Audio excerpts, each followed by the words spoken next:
Before she played a single professional minute, brands were already fighting for her signature. Before the draft, before the sellout arenas and the record-breaking attendance numbers, the contracts were signed. That fact alone tells you more about Caitlin Clark than any highlight reel ever could. She didn't just become a marketing phenomenon. She exposed a lie the sports industry had been telling itself for decades: that women's athletes couldn't anchor major brand campaigns at the national level. One by one, starting while she was still a college student in Iowa, she dismantled that assumption entirely. And the companies that moved first didn't just get a spokesperson, they got a cultural engine that money alone could never manufacture. The chain reaction she triggered started with a national insurance campaign, ran through a Super Bowl appearance, and produced sold-out product launches and a signature design partnership, all before her second WNBA season. So if you've been wondering why the biggest brands in sports are suddenly restructuring their entire approach to women's athletics, you're about to get the clearest answer available. If this breakdown of the real business strategy behind Clark's rise is exactly the kind of analysis you've been looking for, tap that like button right now. The deeper we go into each deal, the more obvious the pattern becomes. The story begins earlier than most people realize, not in the professional league, not even in her later college years. It starts in a gym in Iowa where a teenager was developing two things that brands will always pay a premium for: authenticity and emotional resonance. You cannot manufacture either one in a boardroom. And corporate scouts operating at the highest levels knew she had both in a combination they rarely see. State Farm moved first, and the industry watched in visible disbelief. Signing a college athlete to a national campaign broke one of the most deeply held conventions in endorsement culture. The established model always prioritized proven professionals with championship credentials. Clark hadn't been drafted. She hadn't signed a professional contract. She was technically still a student. And yet, State Farm put her in front of the entire country in a full national rollout. Not a regional test, not a limited digital placement, but a genuine flagship campaign. What validated the gamble immediately was how she performed on camera. There was no visible coaching. The humor landed without effort. The timing felt completely unconstructed. And that is extraordinarily difficult to fake when you're producing high-budget advertising at scale. When viewers encountered those ads, they weren't processing a spokesperson performing a script. They were watching someone genuinely comfortable existing in front of a lens. That read instantly across demographics, and the cultural spread that followed confirmed it. Fan edits of her specific lines circulated without any paid amplification. Kids were repeating her phrasing in gyms and on playgrounds. Organic penetration at that speed and scale doesn't happen because a marketing team engineered it. It happens because the person at the center of the content is generating real connection that audiences want to pass along.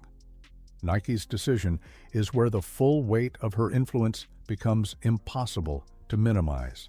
The company had been absent from Super Bowl advertising for nearly 30 years. When they chose to return, they bypassed decorated multi-time champions, established global stars, and athletes with decades of proven professional track records. They chose a college athlete still finishing her final season. That selection was not sentimental. Nike does not run sentiment experiments in front of 100 million viewers. Every element of a Super Bowl campaign at that level is calculated to the finest margin. When they chose her for their comeback moment, they were communicating to every other brand exactly how they had assessed her value against every available alternative, and she had won that evaluation. The ad itself reinforced the reasoning. Rather than building around highlight footage or championship moments, it centered on sacrifice and emotional truth. Missing school events to be in the gym, long solo hours between the dream and its realization. The distance between imagining something and building the discipline to achieve it. That structure resonated far beyond basketball audiences. It mapped onto something universal, which is precisely the reach Nike needed for that platform, and precisely why she was the only choice that made sense. At this point, a clear pattern is emerging, and many of you have already identified it from the outside. Drop in the comments which partnership you think generated the biggest cultural shift: State Farm, Nike, Gatorade, or Wilson. Your answer is going to reveal something interesting about how you measure influence, and we'll get into why in a moment. Gatorade approached the opportunity with a strategy that was structurally different from every partnership that came before it. They didn't attach her name to a pre-existing product and run traditional placement advertising. They built something new around her actual training habits and then positioned that product not as a celebrity item, but as a functional tool that came directly from her real routine. That distinction matters enormously. When fans purchased the recovery bottle, they weren't buying access to a brand deal. They were buying a piece of how she actually prepares. It sold out almost immediately because the messaging was rooted in something verifiable rather than aspirational fiction.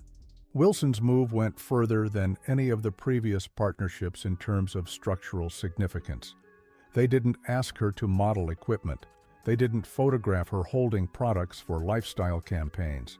They brought her into the design process itself, making her the first female athlete in company history to co-create a signature collection.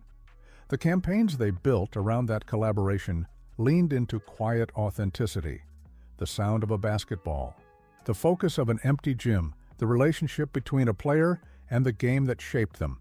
It was sparse, honest, and built around a truth that resonated precisely because it wasn't dressed up in production noise. Here's what connects every single one of these deals at the root level, and why collectively they represent something the advertising industry has never fully encountered before in women's sports. She is completely unrehearsed on camera. The timing isn't coached. The reactions aren't constructed. In a media environment saturated with overproduced content, where audiences have developed extremely accurate instincts for detecting performance, that naturalness functions as something close to a structural superpower. Viewers trust what they're seeing because it doesn't feel engineered. Her personal story operates as a second layer of commercial force, the arc of a driven kid from a small town who chose practice over prom, who built an elite skill largely in obscurity, and then stepped into a spotlight she had spent years preparing for. That narrative maps onto something almost universally understood. Parents see discipline they want their children to develop. Young athletes see permission to set larger goals. Casual fans see a story worth following. The fact that a single human narrative resonates simultaneously across that many different audience segments is not coincidental. It is a structural advantage that no competitor can replicate through budget or strategy alone. The third element is the one that frustrates brands with massive marketing budgets most profoundly. She generates cultural moments that no campaign team scheduled or planned. A commercial line becomes a phrase people use in daily conversation. A product launch becomes a sellout before the full campaign activates. A Super Bowl appearance becomes a reference point the industry discusses for years. Marketing departments typically spend months and significant resources attempting to manufacture that kind of organic spread. She produces it by simply showing up as herself. And that is not something any amount of brand management can replicate in a competitor. Before we get to where this is all heading, if this kind of analysis, going past the surface narrative to trace the actual mechanics of what she's built, is what keeps bringing you back, consider joining the channel as a member. Your support is what makes it possible to keep producing content that operates at this level of depth. Here is the forward-looking reality that no executive in the industry is fully prepared for. Every deal she signs recalibrates what women's athletes can demand from brands going forward. Every sold-out launch, every organic viral moment, every Super Bowl return, these aren't isolated wins.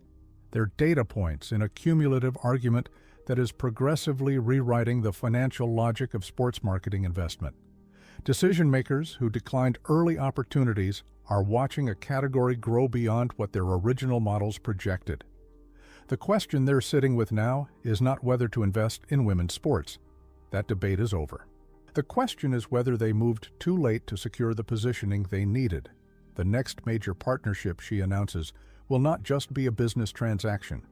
It will set another precedent, another benchmark that raises the floor for every female athlete negotiating brand deals behind her.